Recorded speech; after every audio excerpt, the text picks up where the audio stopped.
नमस्कार। श्री रामचरितमानस में आप सभी का एक बार फिर से हार्दिक स्वागत, अभिनंदन। आज के इस वीडियो में आप सभी के सामने प्रस्तुत है श्री रामचरितमानस के बाल कांड के दोहा नंबर 273 से लेकर 276 तक का संपूर्ण अर्थ। बढ़ते हैं दोहे की तरफ। जो बिलो की अनुचित कहूं क्षमहु महामुनि धीर, सुनि सरोस भृगुवंश मणि बोले गिरा गभीर। इन्हें धनुष बाण और कुठार को देखकर मैंने कुछ अनुचित कहा हो तो तुम्हारे उसे ही धीर महामुनि क्षमा कीजिए।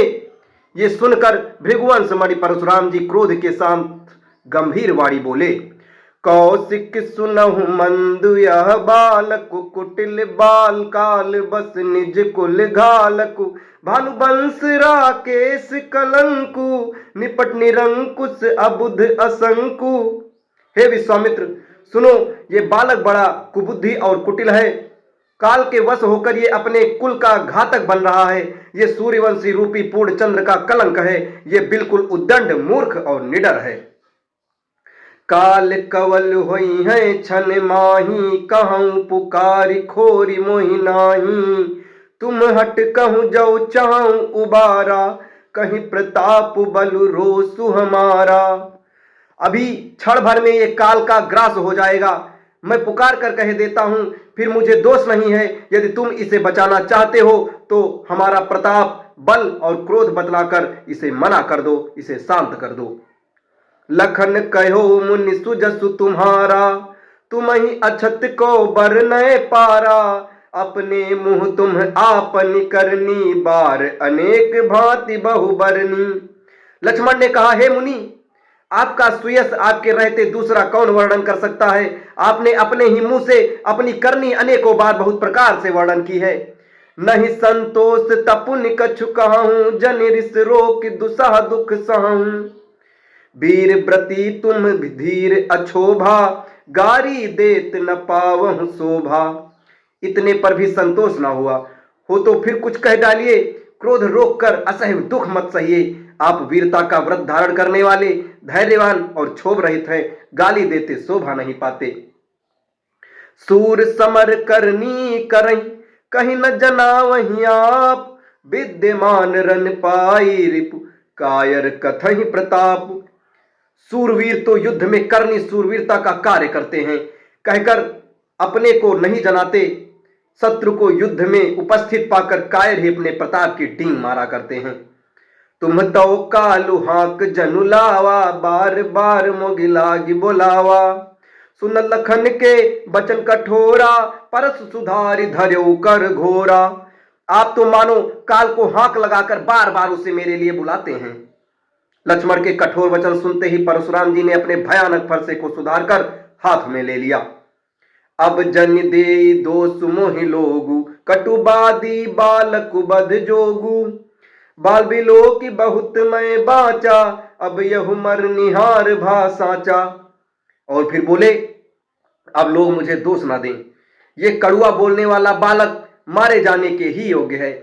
इसे बालक देखकर मैंने बहुत बचाया, पर अब ये सचमुच मरने का ही आ गया है। कौशिक कहा क्षमीय अपराधु, बाल दोष गुण गनहि न साधु। खर कुठार मैं अकरुण को ही, आगे अपराधी गुरुद्रोही। विश्वामित्र जी ने कहा, अपराध क्षमा कीजिए। बालक के दोष और गुण को साधु लोग नहीं गिनते। परशुराम जी बोले, तीखी धार का कुठार मैं दया रहित और क्रोधी, और ये गुरुद्रोही और अपराधी मेरे सामने। उत्तर देत छोड़ो बिनु मोरे, केवल कौसुकशील तुम्हारे। न त एही काटि कुठार कठोरे, गुरहि उरिन हो त्यों श्रम थोरे। उत्तर दे रहा है, इतने पर भी मैं इसे बिना मारे छोड़ रहा हूं। सो हे विश्वामित्र, केवल तुम्हारे शील, तुम्हारे प्रेम से, नहीं तो इसे कठोर कुठार से काटकर थोड़े ही परिश्रम से गुरु से उऋण हो जाता। गादि सुन कह हृदय हसी, मुनहि हरि हरि सूझ। अय मैं खान न उख मैं, अजहु न बूझ अबूझ। विश्वामित्र जी ने हृदय में हंसकर कहा, मुनि को हरा ही हरा सूझ रहा है। अर्थात सर्वत्र विजयी होने के कारण ये श्री राम लक्ष्मण जी को भी साधारण क्षत्रिय ही समझ रहे हैं। किंतु ये लोहमयी केवल फौलाद की बनी हुई खाड़, ऊख की रस की खाड़ नहीं है जो मुंह में लेते ही गल जाए। खेद है, मुनि अब भी बेसमझ बने हुए हैं, इनके प्रभाव को नहीं समझ रहे हैं। कहूं लखन मुनिशील तुम्हारा, को नहीं जान विदित संसारा। माता पितहि उरिन भयनी के, गुरु रिनु रहा सोच बड़ जी के।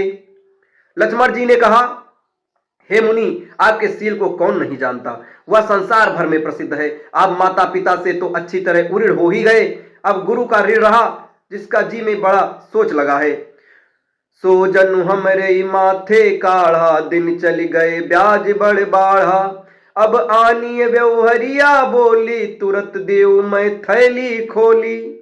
वह मानो हमारे ही मत्थे काढ़ा था, बहुत दिन बीत गए, इससे ब्याज भी बहुत बढ़ गया होगा। अब किसी हिसाब करने वाले को बुला लाइए तो मैं तुरंत थैली खोल कर दे दूं। सुनि कटु बचन कुठार सुधारा, हाय हाय सब सभा पुकारा। भृगुबर परसु देखावई मोहि, विप्र विचारी बचौ निप दोही। लक्ष्मण जी के कड़ुए वचन सुनकर परशुराम जी ने कुठार संभाला। सारी सभा हाय हाय करने लगी। लक्ष्मण जी ने कहा, हे भृगुश्रेष्ठ, आप मुझे फरसा दिखा रहे हैं, पर हे राजाओं के शत्रु, मैं ब्राह्मण समझकर बचा रहा हूं। मिले न कबहु सुभट रन गाढ़े, द्विज देवता घरई के बाढ़े। अनुचित कही सब लोक पुकारे, रघुपति सय नहीं लखन नेवारे। आपको कभी रणधीर बलवान वीर नहीं मिले हैं। हे ब्राह्मण देवता, आप घर में ही बड़े हैं, यह सुनकर अनुचित है, बिल्कुल अनुचित है, कहकर सब लोग पुकार उठे। तब श्री रघुनाथ जी ने इशारे से लक्ष्मण जी को रोक दिया। लखन उतर आहुति सरिस, भृगुबर कोप किसान। बढ़त देख जल सम बचन, बोले रघुकुल भान। लक्ष्मण के उत्तर से, जो आहुति के समान थे, परशुराम जी के क्रोध रूपी अग्नि को बढ़ते देखकर रघुकुल के सूर्य श्री रामचंद्र जल के समान शांत करने वाले वचन बोले। नाथ करहु बालक पर छोहु, सुध दुख मुख करिए न कोहु। जो पै प्रभु प्रभाव कछु जाना, तो की बार बराबर करत अयाना। हे नाथ, बालक पर कृपा कीजिए, इस सीधे और दूध मुहे बच्चे पर क्रोध न कीजिए। यदि ये प्रभु का कुछ भी प्रभाव जानता तो क्या ये बेसमझ आपकी बराबरी करता। जो लरिका कछु अचगरी करही, गुर पितु मातु मोद मन भरही। करिए कृपा शिशु सेवक जानी, तुम समशील धीर मुनि ज्ञानी। बालक यदि कुछ चपलता भी करते हैं तो गुरु पिता और माता मन में आनंद से भर जाते हैं, अतः इसे छोटा बच्चा और सेवक जानकर कृपा कीजिए। आप तो समदर्शी हैं, सुशील हैं, धीर और ज्ञानी मुनि हैं। राम बचन सुनि कछुक जड़ाने, कही कछु लखन बहुरी मुस्काने। हसत देखी नख शिखरिस व्यापी, राम तोर भ्राता बड़ पापी। श्री रामचंद्र जी के वचन सुनकर वे कुछ ठंडे पड़े। इतने में लक्ष्मण जी कुछ कहकर फिर मुस्कुरा दिए। उनको हंसते देखकर परशुराम जी के नख से शिखा तक सारे शरीर में क्रोध छा गया। उन्होंने कहा, हे राम, तेरा भाई बड़ा पापी है।